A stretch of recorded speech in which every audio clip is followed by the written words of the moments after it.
kasih karunia dan damai sejahtera dari Allah Bapa dan dari anaknya Kristus Yesus menyertai kamu sekalian. Amin. Shalom Bapak Ibu Saudara-saudari yang terkasih dalam Kristus Tuhan. Kita bertemu kembali dalam renungan harian HKBP Depok 1 yang akan membekali kita dalam kebenaran firman Tuhan.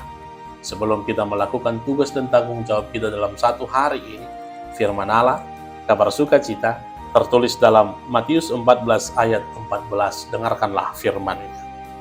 Ketika Yesus mendarat, Ia melihat orang banyak yang besar jumlahnya, maka tergeraklah hatinya oleh belas kasihan kepada mereka, dan Ia menyembuhkan mereka yang sakit. Demikian firman Tuhan. Bapak Ibu Saudara-saudari yang terkasih dalam Kristus Tuhan, digerakkan oleh belas kasihan.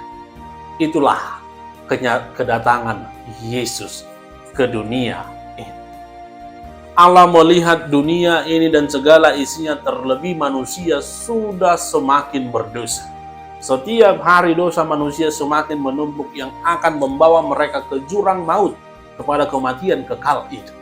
Tetapi karena Allah digerakkan oleh belas kasihan, Dia memberikan anaknya yang tunggal, Yesus Kristus, sebagai korban tebusan dari segala dosa-dosa manusia itu. Maka itu jugalah yang sedang diingatkan firman Tuhan bagi kita pada hari ini.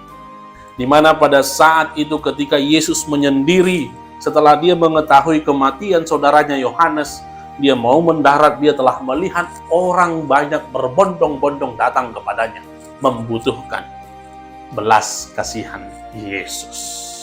Maka melalui firman ini, Yesus memberikan belas kasihan itu kepada setiap orang banyak yang membutuhkan, dengan menyembuhkan mereka yang sakit, terlebih memberikan 5.000 orang makan pada saat itu dengan mukjizat belas kasihan, hanya dengan 5 roti dan 2 ikan saja.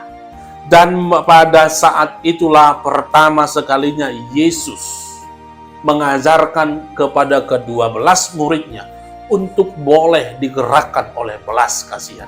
Awalnya murid-muridnya mengatakan, suruhlah mereka pergi, kita tidak memiliki cadangan makanan lagi. Tetapi Yesus berkata, kamu harus memberikan mereka makan, yang digerakkan oleh belas kasihan. Setelah murid-murid itu tergerak oleh belas kasihan, mukjizat Tuhan nyata melalui 5 roti dan 2 ikan, bahkan masih sisa.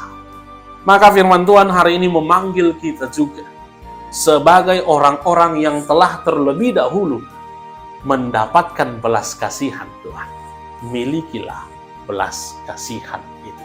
Tergeraklah senantiasa oleh belas kasihan dalam melakukan segala sesuatu di dalam kehidupan Anda.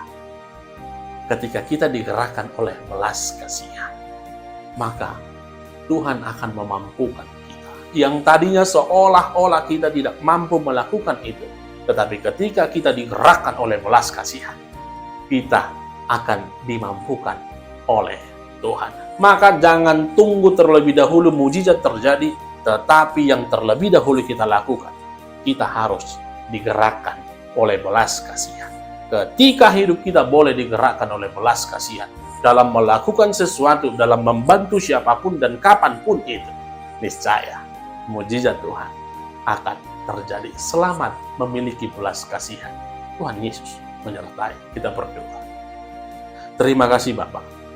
Firman-Mu hari ini mengingatkan kami belas kasihan. Maka selayaknya lah kami juga berlaku bertindak yang digerakkan oleh belas kasihan-Mu itu. Ajari dan kuatkan kami. Dalam Kristus Yesus kami berdoa. Amin. Oras.